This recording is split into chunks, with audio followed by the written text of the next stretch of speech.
Are randomized controlled trials the gold standard for evaluating AI tools? With the vast amount of clinical data available, are there alternative approaches to evaluation in real time? Is AI a democratizing force that enables privilege that can scale across all patient populations?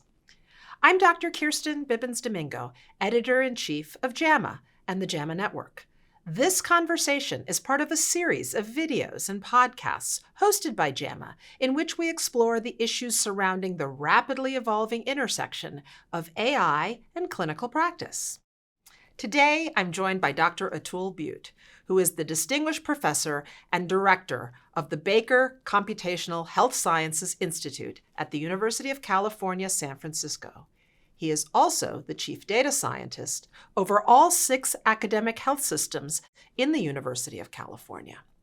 He's received numerous acknowledgments and awards, including election to the National Academy of Medicine and being recognized by the Obama administration as a White House champion of change in open science. Welcome, Dr. Butte. Thanks so much for having me today. Okay, I hope we can do this on a first-name basis. We know each other pretty well. Of course we do. Okay. Wonderful, wonderful. So Atul, I love preparing for these interviews because it reminds me of all of the outstanding work our guests have done. You are somebody who has a long history as a research scientist in precision medicine, in genetics, and you have, over the last number of years, taken on this pretty big role of really overseeing the data across University of California campuses. And I'm wondering, what makes you excited about this big task of unleashing data, which I've heard you say before? We know that data is the thing that fuels artificial intelligence, which is the focus of this series. What made you decide to continue to research but take on this role, and what makes you excited about what you're doing now? Yeah, so eight and a half years ago, I got this opportunity to move to UCSF and the University of California Health System as an umbrella entity to build and then eventually use this central data warehouse. When you have 6 academic health centers, and more importantly, you have these natural experiments going on, right? Each clinician, each department takes care of patients slightly differently based on their training. When you have all these natural experiments, you can start to compare and contrast against each other, right? So it's comparative effectiveness to a new scale, right? We can compare every drug, every device, every biologic, because we use them all in the University of California. That to me is super appealing. And I think in general, we have now near 100% deployment of electronic health records in the United States. But in general, nobody's looking at any of that data. But to me, it's a tragedy now if we don't use all that data to improve the practice of medicine. So let's describe a few things. Describe for us, our listeners, then how large the University of California is. How many patients are we talking about? What does it mean to think across many different health systems? In our repository right now, we have 9.1 million patients. So we see about 1.5 million of them every year. We have 10 hospitals, but I think we're in talks to acquire 4 more in the next few months, 1,000 care delivery sites. And so the rough numbers, we have 1 billion in 1.5 billion drugs that have been prescribed or ordered, 500 million encounters, about 40,000 cancer genomes in the same database, about 50 million medical devices. And all that data is in one central repository that we can use for research. So then give us an idea. What you're talking about is doing research, but not necessarily setting up experiments, but actually using the way practice is actually happening to gain new insights about what the consequence of those variations in practice actually mean for patients. It's literally the care patterns and pathways of every single patient that we extract from Epic. So it's every dose of every drug, every vital sign, every pain score, every respiratory rate, every lab test result is all in the same database.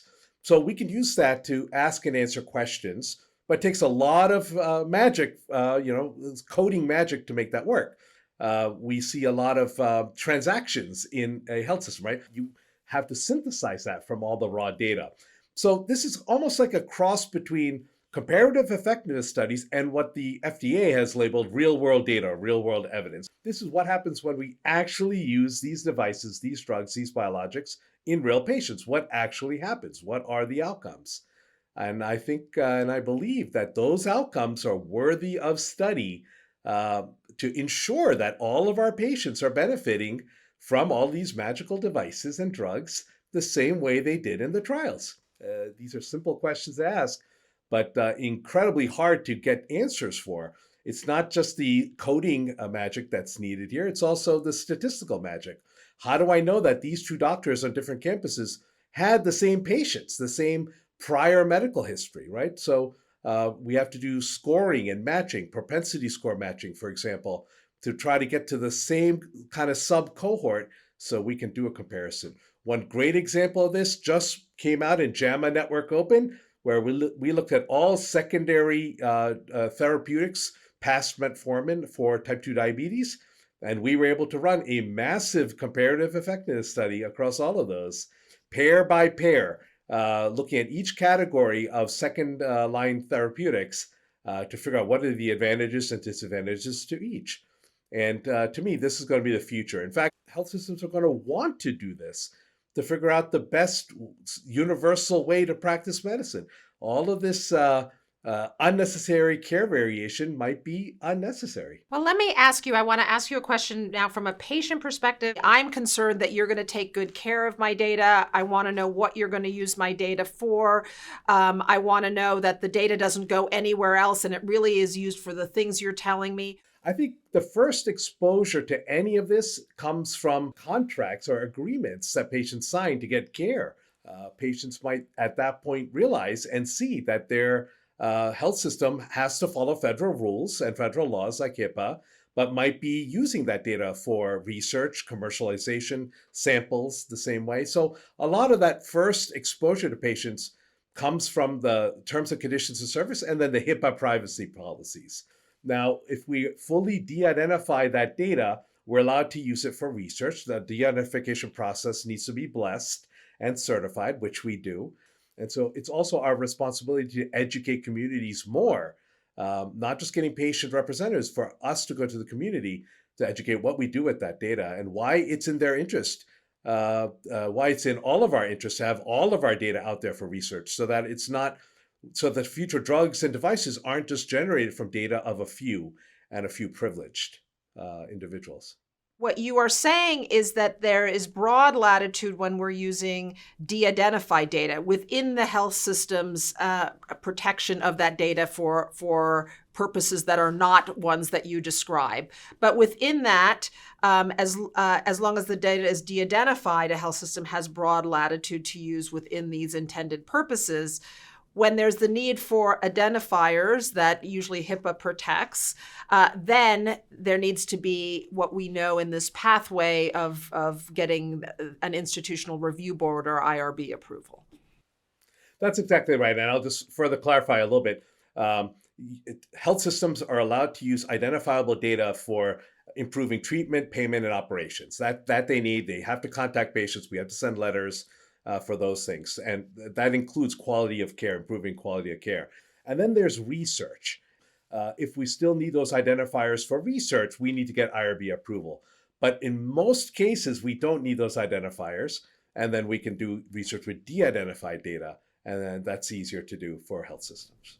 And so the reason that a patient, so the example you gave about metformin and the diabetes therapeutics that was published, the reason that I might want a health system to have access to my data would be so they take good care of me, but also so that they learn what drug, if I had diabetes, I should take as a second-line therapy or a third-line therapy. By knowing the patterns across all patients like me might help to give better guidance for a future clinical decision. That's exactly right. And it's not just on the positive side, it's also on the negative side. Well, what drugs should be avoided now? Where are we not seeing benefit?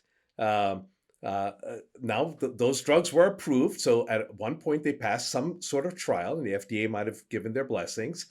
But now, since we have newer drugs, should we keep using the older ones? Even if they're cheaper, are they actually getting benefit? And so, another nice part of our central repository, it's not just 9.1 million patients, it's spanning over 11 years now. So we have incredible longitudinal data. So it's not just looking at one blood test like the hemoglobin A1C, but we're able to look over years, more than a decade in some individuals. Are long-term consequences being avoided, like heart attacks and strokes? Well, one point that you made that I think is really important and I think about this for what we publish in JAMA, is that the clinical trials really still represent the gold standard for new therapeutics, certainly, and in many other instances for interventions we do in medicine. There are many clinical questions we have after a trial is conducted or as practice rolls out or as we move further away that we oftentimes either can't study in a trial, it would be too hard to study in a trial, it is really part of clinical practice, and so therefore we wouldn't randomize. But there's still questions we'd like to know the answer to. And I sort of think of that as where this real world evidence really has an important role to serve. That's absolutely right. We're not saying that this is going to replace randomized control trials. That being said, one cannot run a randomized control trial across every pair of second line drugs for diabetes. It would be impossibly expensive. In fact, I think we calculated how onerous it would be. So there are certain RCTs that are just not possible to run. We have issues in RCTs for pediatrics, for example. And getting those done. Another challenge, RCTs, again, I'm not disputing that they're the gold standard evidence. At the same time, I think you also would agree, perhaps, that they're not the most diverse in terms of the patient participants that are recruited for trials, whereas real world evidence could be more diverse than the actual original populations. So tell me, what's your advice to me now as an editor? So what's how should I evaluate studies like yours that come? How do I know that the thing you learned from studying even a lot of patients in California really applies to anyone else? And what type of designs, because you've taken me away from the trials, should I expect when saying, this finding is really, I can understand this finding as a true difference between this second line agent and this second line agent? Even the FDA is learning what to do with real world data. How do we generate real world evidence? I think the formula you're going to see, though, first of all, for a top quality journal and network like yours, you're going to see Multicenter. I think you're going to want large numbers, because the minute you start to do propensity score matching, right? How do I get exactly the same patients that were chosen with this drug versus that drug? You can't put the whole cohort together that way, because the patients might have had different cardiovascular risks. They might have different past medical histories. And so you need to control for those, whether mathematically with propensity score matching, or just looking through past medical history and coding for that. You're going to need a large enough n so that each of these types of comparisons actually yield a good answer. And sometimes they don't. Now, another thing that we started to add to our studies is cross-validation. So tell me this, a big treasure trove of data like this must be of interest not just to the academics, not just to the health systems seeking to improve care, but to anyone seeking to develop algorithms, develop any type of AI tools that really need lots of data to learn from. How do you think about the role here of data that is ultimately still collected from patients, and what we want to do for these types of opportunities that really allow us to scale the information that we learn from any given patient, because you have all this data available? Yeah, so certainly data feeds AI, as we started this off with. And certainly more data is going to be much more useful, especially diverse data. representative data that I think we would cover in the University of California. So first of all, we are focused internally for all of our AI researchers to have access to this. Typically, what happens in the University of California is faculty, postdocs, graduate students learn on their health campus first, and then when they're ready and approved, then they can scale to get 5 times the answers or 5 times the testing or the validation. So certainly having a lot of data helps with the training. I think when I last looked, we have 100 million ambulatory encounters, for example. Imagine training a data set on 100 million ambulatory encounters. We have something like 7 million telemedicine visits that have been documented. Imagine building an AI on just what telemedicine could do. I think there are a lot of companies working on that. So you wrote a wonderful editorial in JAMA Oncology, and it was on a paper using artificial intelligence. And you closed by saying that the opportunities are to move beyond these smaller pilot studies of artificial intelligence to the real vision, which is, and the term you use, scalable privilege. Tell me what you mean by scalable privilege when it comes to AI. Yeah, so I've had some health issues over the past year, and it strikes me when I go to the emergency department, I had to go once at UCSF, that I'm treated very differently than other patients. I know that's what we call privilege. I'm a faculty member here, I'm a donor here, I'm a professor here, so I'm going to be treated very differently, as I would presume you would be too. But the solution then can't be, even though I know I'm getting better care, the solution can't be necessarily, and it just cannot happen for 10,000 people to wait in our waiting room for our level of care. But what if the future is to learn from the data of those doctors, right? Well, we can extract that from the electronic health records. And then what if we use that to train AI and then deploy that AI to doctors, of course, who perhaps order sets in Epic or Cerner or decision support tools? You should be thinking about this or that, but also deploy to patients to make sure that a patient now increasingly empowered with their medical record, because we have to give them their medical records digitally, that patient who's empowered might get advice, patient-facing decision support tool on their mobile device, for example. And so to me, that privilege, what I'm really working towards now is scaling that privilege that we get when we go to our own university's medical system and emergency room. I would love to scale that privilege to everyone else in the world. And I think that's the way I'm describing AI now. Of course, we know about the fairness, we know the transparency, we know it's got to be trained with the right data sets and inclusive data sets, diverse data sets. But the positive side is that if we get this right, we can scale that privilege that many of us have to really treat more in the world. So meaning that in that rural hospital, that the types of decision supports, the decision aids, the types of ways in which we interact with technology in clinical practice, we will have the assistance of this type of intelligence that actually has learned from the places where care might have been developed for a rare condition, might have been optimized in some way, and that would actually assist then all doctors or all clinicians wherever they're practicing, and then benefit all patients. Exactly right. I think we might not get one of these decision support tools. We might get different ones across the country, but the patients can't traverse to a NCI comprehensive cancer center or heart center. So they're going to get care locally. Wouldn't it be the right thing to do for us to use our data to help those health systems and really help those patients through that way? What types of things are you using AI tools in your daily work now? And what things would you stay away from right now? Um, we in my group are using it for a lot of different uses for research purposes.